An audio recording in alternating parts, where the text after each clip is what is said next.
함께 기도하겠습니다. 오늘도 나라와 민족을 위해서 하나님께서 이 나라의 민족을 불쌍히 여겨주시고 이 혼란스러운 전국이 속히 안정되고 해결되어질 수 있도록 정말로 주님께서 이 땅의 민족을 불쌍히 여기셔서 주님 오실 때까지 열방의 수치를 당하지 아니하고 주신 사명 감당하는 나라와 민족이 되도록 주님 도와달라고 기도해 주시기 바라고, 교회를 위해서 기도할 때 오늘도 그리스도께서 우리 교회의 주인 되시고 머리 되시오니 주님께서 우리와 함께 하시고 흩어져 있는 성도들 추위 가운데 영육 간에 강건하게 하시고 주님과 동행하는 복된 하루가 될 수 있도록 기도해 주시고, 오늘은 러시아의 이성국 서지연 선교사님 위해서 기도할 때 생명의 희생이 없는 평화가 찾아올 수 있도록 계속되는 전쟁의 포화 속에서 선교사역이 멈춰지지 아니하고 복음을 통해서 위로와 소망의 통로가 될 수 있도록, 또 현지 교인들 복음의 동역자들 바르게 믿음으로 세워가며 함께 귀한 사명을 잘 감당할 수 있도록 기도 제목 주셨습니다. 나라 민족을 위해서, 교회를 위해서, 러시아 이성국 서지연 선교사님을 위해서 우리 주님을 한번 부르고 기도하겠습니다. 주여,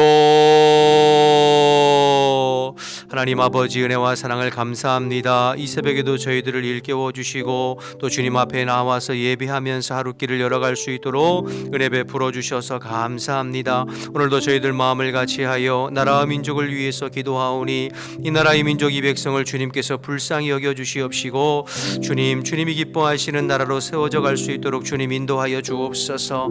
하나님만을 힘으로 삼고 하나님을 경외하며 하나님 앞에서 바르고 정직한 저희들이 될 수 있도록 주님 인도하시고 이 땅에 바른 아버지 지도자들을 세워주시어서 이 혼란스럽고 어려운 전국이 하나님 속히 안정되고 해결되어지고 극복되어질 수 있도록 하나님 인도하시고 역사하여 주옵소서. 그래서 주님 오실 때까지 열방의 수치를 당하는 법이 없이 복음의 사명, 선교의 사명 끝까지 감당하고 쓰임받는 이 나라의 민족이 될 수 있도록 오늘도 하나님의 능력의 손으로 붙잡아 주시고 인도하여 주옵소서. 교회를 위해서 기도합니다. 아버지, 오늘도 그리스도께서 우리 교회의 주인이시요 흩어져 있는 성도들의 삶을 주관해 주시어서 하나님 어느 곳에 있든지 영과 육을 강건하게 붙잡아 주시고 육체의 소욕이 아니라 영의 소욕, 성령의 소욕을 쫓아 사는 하나님의 백성들이 될 수 있도록 주님 인도하여 주옵소서. 추운 날씨 가운데 우리 성도들을 주님 손에 의탁하오니 하나님의 능력의 장중 안에 붙잡아 주시고 주님과 동행하며 주님의 말씀에 믿음으로 반응하고 순종하며 주님과 함께하는 복된 하루가 될 수 있도록 주님 인도하옵소서.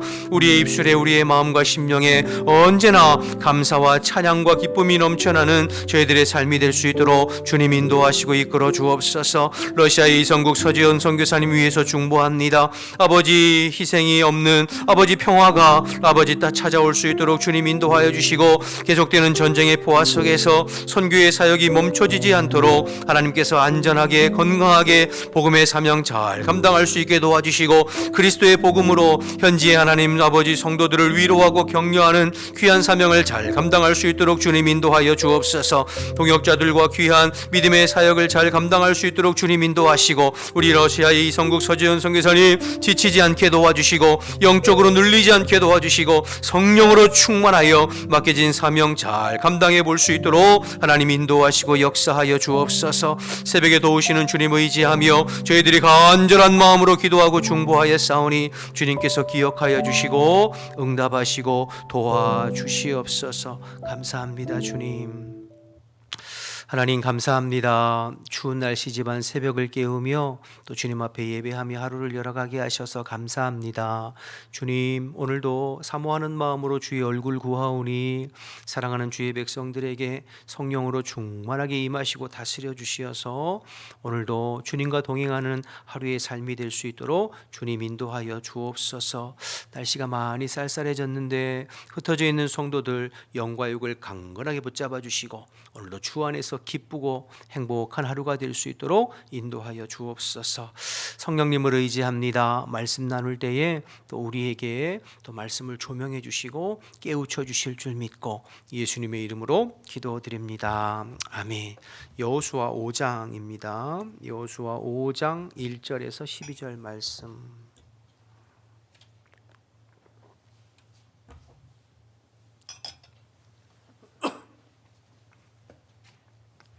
여호수아 5장 1절에서 12절.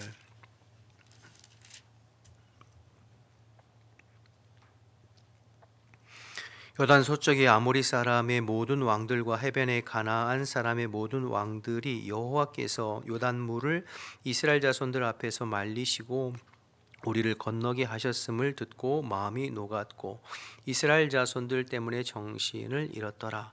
그때 여호와께서 여호수아에게 이르시되 너는 부싯돌로 칼을 만들어 이스라엘 자손들에게 다시 할례를 행하라 하시매 여호수아가 부싯돌로 칼을 만들어 할례산에서 이스라엘 자손들에게 할례를 행하니라. 여호수아가 할례를 시행한 까닭은 이것이니 애굽에서 나온 모든 백성 중 남자 곧 모든 군사는 애굽에서 나온 후 광야길에서 죽었는데 그 나온 백성은 다 할례를 받았으나 다만 애굽에서 나온 후 광야길에서 난 자는 할례를 받지 못하였음이라. 이스라엘 자손들이 여호와의 음성을 청종하지 아니하였으므로 여호와께서 그들에게 대하여 맹세하사 그들의 조상들에게 맹세하여 우리에게 주리라고 하신 땅 곧 젖과 꿀이 흐르는 땅을 그들이 보지 못하게 하리라 하시매 애굽에서 나온 족속 곧 군사들이 다 멸절하기까지 40년 동안을 광야에서 헤매었더니 그들의 대를 잇게 하신 이 자손에게 여호수아가 할례를 행하였으니 길에서는 그들에게 할례를 행하지 못하였으므로 할례 없는 자가 되었음이었더라. 또 그 모든 백성에게 할례를 행하기를 마침에 백성이 진중 각 처소에 머물며 낫기를 기다릴 때에 여호와께서 여호수아에게 이르시되 내가 오늘 애굽의 수치를 너희에게서 떠나가게 하였다 하셨으므로 그곳 이름을 오늘까지 길갈이라 하느니라. 또 이스라엘 자손들이 길갈에 진쳤고 그달 14일 저녁에 여리고 평지에서 유월절을 지켰으며 유월절 이튿날에 그 땅의 소산물을 먹되 그날에 무교병과 볶은 곡식을 먹었더라. 또 그 땅의 소산물을 먹은 다음 날에 만나가 그쳤으니 이스라엘 사람들이 다시는 만나를 얻지 못하였고 그해 가나안 땅에 소출을 먹었더라. 아멘. 오늘 여호수아 5장 말씀인데요. 이스라엘 자손들이 요단강을 육지같이 건너고 그리고 요단 서편으로 넘어와서 길갈이라고 하는 곳에서 진쳤을 때에 있었던 내용들을 기록하고 있는데 1절을 보면 이렇게 시작합니다. 1절 보실까요? 요단 서쪽의 아모리 사람의 모든 왕들 그리고 해변의 가나안 사람의 모든 왕들 가나안 7족속들의 왕들을 말하는 거죠. 여호와께서 요단물을 이스라엘 자손들 앞에서 말리시고 우리를 건너게 하셨음을 듣고 마음이 녹았고 이스라엘 자손들 때문에 정신을 잃었더라 이렇게 했죠. 그러니까 하나님께서 강물을 멈추시고 이스라엘 백성들을 육지같이 그 요단강을 건너게 하셨다는 소식을 듣고 가나안 7족속 아모리 족속은 그 가나안 7족속의 대표되는 족속이에요. 가나안 서편과 동편에서 우리 그 헤스본 왕 그 다음에 바산한 옥, 헤스본 왕 시온과 바산한 옥 무찔렀잖아요. 그게 거기도 이제 아모리 족속 있잖아요. 양쪽에 이제 고루 펼쳐 분포했던 대표적인 족속이 아모리 족속이죠. 어쨌든 이 가나안 7족속이 하나님이 행하신 그 일을 보고 놀라고 두려워 떨었다는 거죠. 근데 중요한 건 하나님이 행하신 일을 보고 놀라와 두려워 떨기는 했지만 그 하나님 앞에 나아가 그 하나님을 믿고 그 하나님께 회개하고 그 여호와 신앙을 받아들이지는 않았어요. 여러분 옛날에 애굽에서도 마찬가지였죠. 애굽에서 바로와 백성들도 하나님께서 이스라엘 백성들을 구원하시기 위해서 10가지 재앙으로 애굽과 그 애굽의 사람들이 섬기던 신들을 심판하시고 그들을 구원하셨잖아요. 그러니까 그 하나님이 행하신 놀라운 기적들과 일들을 보면서 놀라와 두려워 떨었어요. 그러나 그들도 여호와 신앙으로 나오지는 못했죠. 오히려 출애굽기에 보면 바로의 마음이 더 강팍해졌다 이렇게 표현하고 있잖아요. 그래서 나중에 뒤쫓다가 홍해에서 다 죽고 말지 않습니까? 그래서 여러분 우리가 오늘 가나안 족속도 마찬가지인데 무엇을 기적을 많이 본다고 해서 내 눈앞에 무슨 하나님의 능력과 기적을 많이 본다고 해서 그것이 내 믿음이 생기는 건 아니에요. 로마서 말씀처럼 믿음은 들음에서 나며 들음은 그리스도의 말씀으로 말미암는다고 하셨던 것처럼 우리가 하나님의 말씀을 믿음으로 반응하고 순종할 때 하나님의 역사를 보는 거죠. 그래서 여러분 우리의 신앙은 보고 믿는 것이 아니라 믿음으로 보게 되는 것입니다. 그러니까 이게 기독교 신앙의 특징이에요. 무엇인가를 보고 믿는 것이 아니라 믿음으로 새로운 세계를 보게 되는 거예요. 여러분, 믿음의 조상이라고 말하는 아브라함을 하나님께서 부르셔서 보내실 때도 무언가를 다 보여주면서 가라 그러지 않았거든요. 네가 내가 지시할 땅으로 가면 보게 될 것이다. 그 하나님의 말씀을 믿음으로 반응하고 순종할 때 새로운 세계가 열리는 거잖아요. 우리의 신앙이 그렇거든요. 우리가 예수 그리스도를 마음의 구주와 주님으로 믿고 하나님의 말씀대로 순종하여 발걸음을 내딛고 순종하여 행할 때 우리의 삶에 하나님의 일하시고 역사하심을 보게 되는 거죠. 지금까지 느끼고 경험하지 못했던 새로운 세계를 보게 되는 거죠. 이게 하나님 나라의 영적인 이제 원리이고 신비인 거죠. 그래서 1절에 이방 족속들이 하나님 행하신 일들을 예수님이 이 땅에 오셨을 때도 마찬가지예요. 그때는 막 흥분하고 즐거워하고 예수님을 임금 삼으려고 했지만 그 보는 것으로 인하여서 믿음이 생기지 않았거든요. 오히려 하나님의 말씀을 잘 청종한 마리아와 같은 여인들 말이에요. 그 말씀이 우리의 마음 가운데 심겨지고 그 말씀대로 반응할 때 믿음이 성장하는 것이죠. 저와 여러분, 오늘 이 가나안 칠족속들이 하나님이 행하신 것들을 보고 놀라워 두려워하지만 그들이 여호와 신앙으로 돌아오는 것은 아니라는 것을 보면서 우리의 믿음은 우리의 신앙은 보고 믿는 것이 아니라 믿음으로 보게 되는 것이다. 하나님의 말씀에 반응할 때 새로운 일들을 경험하게 되는 것이다. 저와 여러분도 오늘도 주의 말씀에 믿음으로 반응하고 순종하면서 하나님 나라 주님께서 행하시는 일들을 오늘도 경험하며 사는 저와 여러분 되시기를 주님의 이름으로 축복합니다.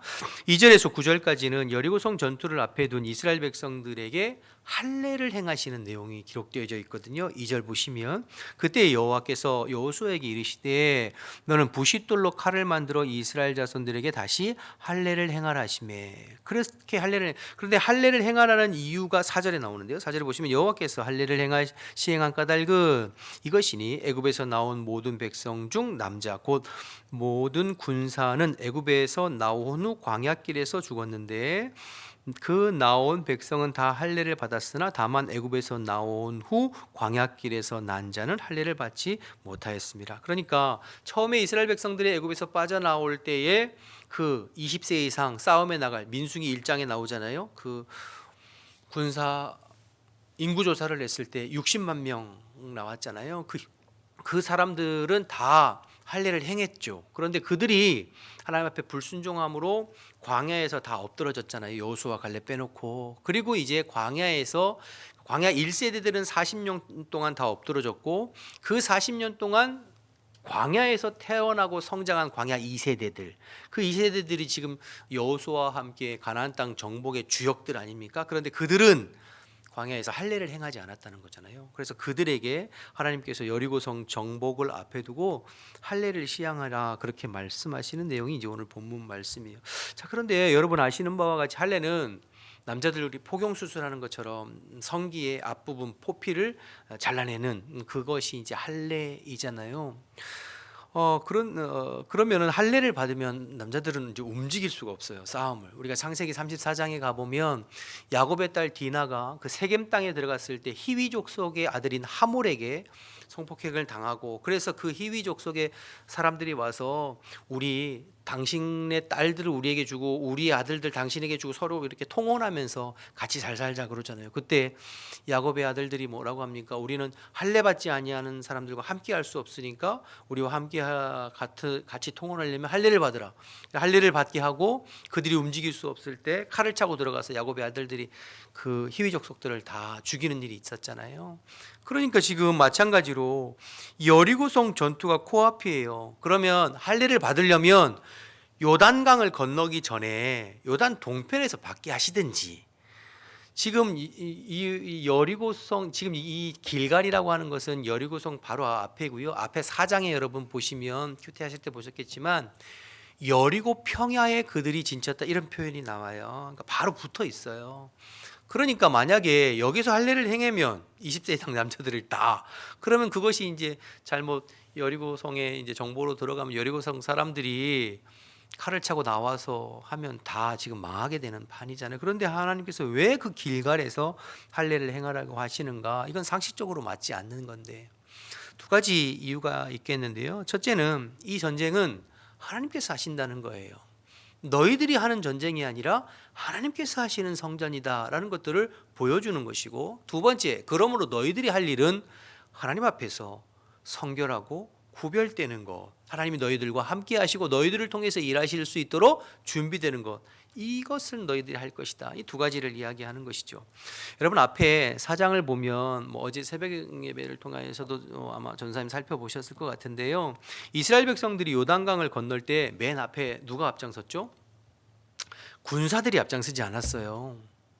제사장들이 법궤를 메고 앞장섰어요. 그 제사장들이 요단강을 밟을 때 요단강이 말랐거든요. 멈춰섰거든요. 그리고 그 법궤를 맨 제사장들이 요단강의 맨 가운데 정중앙에 그 법궤를 메고 서 있었어요. 그리고 이스라엘 백성들 전체가 다 지나가기까지 요단강 중앙에 제사장들이 법궤를 메고 서 있었고, 백성들이 다 지나간 후에 마지막에 이제 법궤가 빠져나오니까 물이 다시 흐르게 되거든요. 무슨 이야기입니까?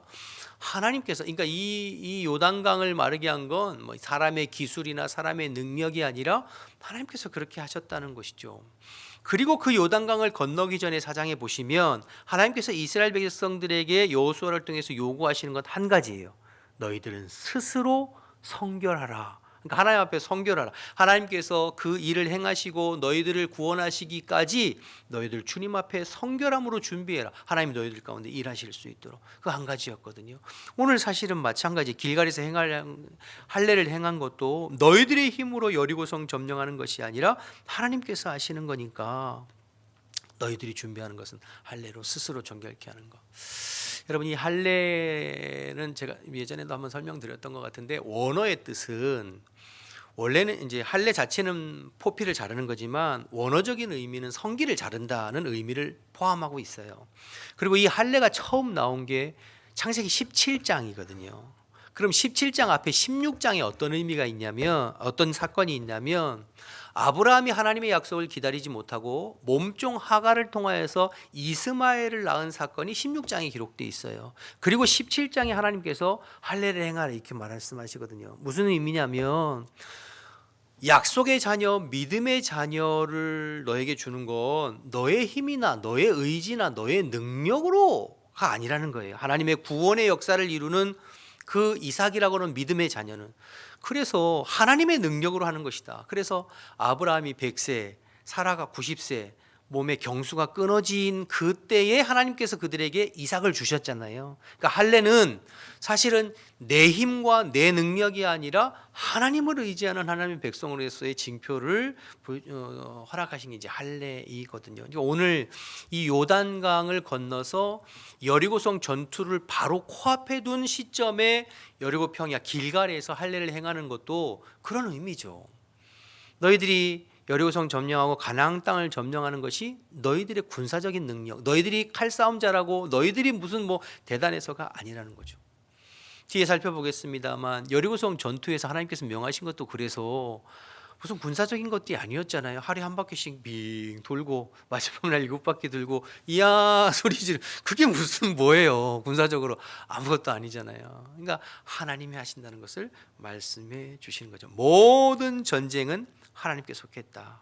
가나안 정복 전쟁, 너희들의 힘과 너희들의 능력으로 그 땅을 취하는 것이 아니고 하나님의 힘이고, 또한 어떤 면에서는 제가 늘 말씀드리지만 가나안 정복 전쟁은 가나안 7족속들의 그 죄가 관영한 것에 대한 하나님의 심판이라고 말씀드렸죠. 그러니까 이 지금 가나안 정복 전쟁은 한편으로는 이스라엘 백성들에게는 온전한 구원과 참된 자유와 안식과 유업을 주시는 전쟁이기도 하지만, 한편으로는 죄에 대한 하나님의 심판의 전쟁이에요. 그래서 성전이라고 말씀드렸잖아요. 모든 것들을 진멸하는 전쟁. 그런데 이 모든 걸 누가 하느냐? 너희들이 하는 것이 아니라 하나님께서 하시는 것이다. 그러므로 너희들이 해야 할 것은 그 하나님 앞에 거룩하고 정결하게 준비되어지는 것, 주님이 너희들을 통해서 임하시고 일하시고 역사하실 수 있도록 준비되어지는 것, 그것이 너희들이 할 것이다. 이제 그런 의미에서 오늘 여리고성 전투를 앞에 두고 길갈에서 할례를 행하는 것이죠.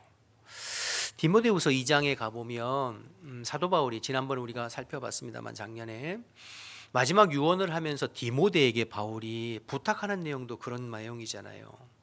집에는 금그릇도 있고 은그릇도 있고 나무그릇도 있고 토기도 있지만, 그러나 귀하게 쓰이는 것도 천하게 쓰이는 것도 있지만 주인 앞에 정결하게 준비된 그릇이 되어야 하나님께서 늘 쓰시기에 합당하게, 주인이 쓰시기에 합당하게 깨끗한 그릇으로 준비되는 것이 중요하다. 이런 말을 바울이 디모데에게 하거든요. 무슨 말이냐면, 디모데야, 주의 복음의 역사는 주께서 하시는 것이다. 우리는 그분의 도구로 쓰임 받는 것이다. 그러니까 우리가 하는 건 하나님 앞에 늘 정결하게 준비되어져서, 성결하게 되어져서 하나님이 우리를 도구 삼고 통로 삼아 일하실 수 있도록 준비되는 것, 그건 네가 해야 된다. 이렇게 권면하는 거죠.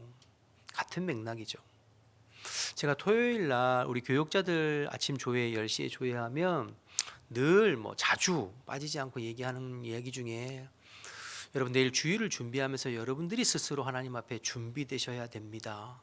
토요일 날 사역도 준비하고 설교도 준비하고 여러 가지 준비하는 것도 중요하지만, 여러분이 하나님 앞에 정결하게 또 성령을 사모하면서 준비되어야 주일날 여러분들을 통해서 하나님께서 일하실 수 있도록, 그게 설교가 되었든 사회를 보는 것이 되었든 지휘를 하는 것이 되었든 어떤 일이든 하나님 앞에 거룩한 통로로, 복음의 통로로, 말씀의 통로로, 은혜의 통로로, 능력의 통로로 쓰임 받도록 준비되는 것이 중요합니다. 그래서 토요일 날은 항상 퇴근하기 전에 본당에 올라가서 기도하고 퇴근하세요. 늘 그렇게 좀 여러 번 강조해요. 얼마나 또 본인들이 느끼고 지키는지는 모르겠습니다만 그런 게 중요하죠. 저도 개인적으로 토요일 오전까지 설교의 내용들을 다 마칩니다. 그리고 오후에 여러 번 읽고 또 읽고 또 읽고 준비하고 고치고, 그러고는 항상 변함없이 하는 건 저녁에, 저녁 먹고는 저녁에 항상 와서 주일을 위해서 기도하고 준비하는 거죠. 그러니까 내가 준비하는 걸 소홀히 하지 말라는 건 아니에요. 최선을 다해서 무엇인가 하나님께 해야 할 일들을 준비하지, 그러나 그것만 가지고 일을 하는 건 아니에요. 왜냐하면 하나님께서, 성령께서 우리를 통해서 일해 주시고 역사하시고 말씀하시고 운행해 주셔야 되는 거니까, 하나님의 일은 하나님이 하는 거죠. 그 일을 위해서 우리가 해야 할 일은 주님 앞에 정결하게 준비되어 내가 하나님 앞에 통로로 쓰임 받도록 주를 갈망하는 것, 그게 필요하죠. 사역자들 뿐만이 아니라 우리 모든 성도들이 마찬가지입니다. 여러분들이 주의 일을 하는 것도 여러분들이 하는 것이 아니라 주님이 하는 거예요. 구역장이 되었든 교사가 되었든 찬양대가 되었든 어떤 사명 사역이 있든 내가 하나님의 통로가 되어서 주님 앞에 쓰임 받을 때 은혜도 되어지고 또 역사도 일어나는 거거든요. 여러분, 찬양대라고 여기 와서 앞에서 노래만 부르는 게 아니잖아요. 나를 통하여서 하나님 영광 받으시지만 그 나의 찬양과 음성을 통해서 성도들의 마음이 녹고 열리고 또 은혜가 되고. 그래서 여기 앉아 있으면요, 어떤 주일에는 설교하기 전에 그 찬양대의 그 찬양의 감동에 대해서 제가 마음이 울컥울컥 할 때가 많이 있어요.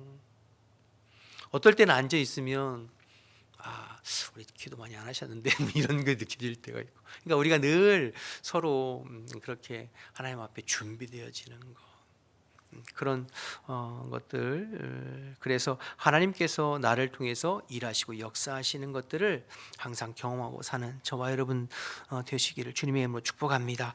마지막 10절과 12절 6월절에 관한 건데요, 보실까요? 또 이스라엘 자손들이 길갈에서 진치었고 그 달 14일 저녁에는 여리고 평지에서 6월절을 지켰으니 6월절 이튿날에 그 땅의 소산을 먹되 그날의 무교병과 볶음곡식을 먹었다 했는데요, 가나안 땅 정복 전쟁 전에 또 한 가지 행한 것이 이제 유월절이죠. 유월절이 무슨 절기입니까? 애굽에서 이스라엘 백성들을 구원하시는 그 마지막 10가지 재앙에서 하나님께서 이스라엘 백성들을 심판하실 때 양의 피를 바르고 그 안에 들어가 있는 자들을 구원하시는, 그러니까 애굽에 대해서는 심판의 날이었지만 양의 피를 바른 그 보혈을 의지하여 그 안에 들어가 있는 하나님의 백성들에게는 구원과 자유의 날이었잖아요. 그러니까 양쪽, 이 애굽에는 심판의 날이었지만 하나님의 백성들에게는 구원과 참된 자유의 날이었잖아요. 그러니까 이 이스라엘 백성들이 가나안 정복 전쟁을 앞에 두고 유월절을 지켰다는 이야기는 앞으로 있을 이 전쟁도 성전, 하나님께서 행하시는 전쟁인데 가나안 그 칠족속에게는 하나님의 심판이 임하지만, 그러나 하나님의 백성들, 유월절을 지키는 양의 피를 의지하는 주의 백성들에게는 참된 자유와 승리와 또 안식을 누리는 전쟁임을 보여주는 것이죠. 그래서 이스라엘 백성들이 여리고성 전투를 앞두고 할례와 유월절을 지키게 하시는 모습, 사실은 이 모습을 보면 우리도, 저와 여러분도 매일매일 어떤 의미에서는 영적 전쟁을 치르는 거죠. 가나안 7족속들을 향하여 나아가는 이스라엘 백성들과 같이 저와 여러분도 매일 세상에서 이 영적인 전쟁을 치르면서 살죠.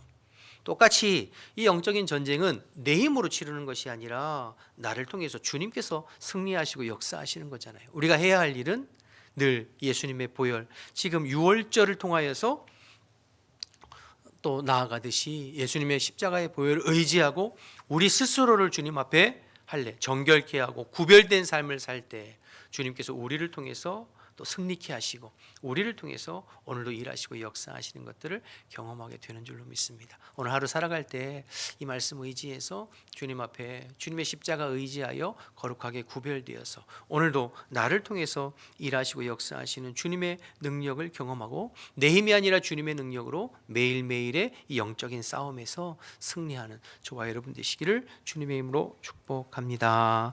주기도문 하겠습니다. 하늘에 계신 우리 아버지의 이름을 거룩하게 하시며 아버지의 나라가 오게 하시며 아버지의 뜻이 하늘에서와 같이 땅에서도 이루어지게 하소서. 오늘 우리에게 일용할 양식을 주시고 우리가 우리에게 잘못한 사람을 용서하여 준 것 같이 우리 죄를 용서하여 주시고 우리를 시험에 빠지지 않게 하시고 악에서 구하소서. 나라와 권능과 영광이 영원히 아버지의 것입니다. 아멘. 주신 말씀들 생각하면서 기도하시다가 우리 자유롭게 하겠습니다. 주님의 이름 한번 부르고 기도하겠습니다. 주여, 하나님 감사합니다. 새벽에 저희들을 또 일깨워 주시고 하루를 열어가기 전에 주님을 찬양하고 예배하며 주님 앞에 기도하면서 하루길 열어가게 하심을 감사합니다. 오늘도 저희들 매일매일의 영적인